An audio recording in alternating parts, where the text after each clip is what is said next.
Welcome to Chillin' 101. We hope this video helps. You start by signing into your Microsoft account so results and history sync across devices.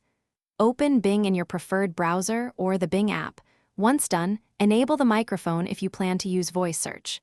Choose the content type you want to find: short clip, tutorial, live stream, or commercial, because that guides filters later. Make sure to allow permissions quickly so you aren't interrupted. This first step gets you into the right context and saves time searching later. Now you perform a focus search. Type specific keywords and use quotes for exact phrases to narrow results. Once results appear, apply filters for duration, resolution, upload date, source, and safe search. This is why you set content type earlier.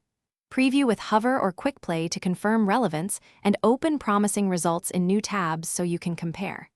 If you want captions or transcript, look for the CC or transcript icon. That saves time when skimming for Finally, save useful videos to a collection or playlist so you can return quickly, and use bookmarks for one-off finds. When sharing, copy the link or embed code and verify permissions and playback quality before sending. If you need to download, use the provider's download option to respect copyright. If playback or search behaves unexpectedly, clear your browser cache, update the browser or app, or try incognito. These steps resolve most issues and restart the session cleanly. Thanks for watching. Consider subscribing if we helped you.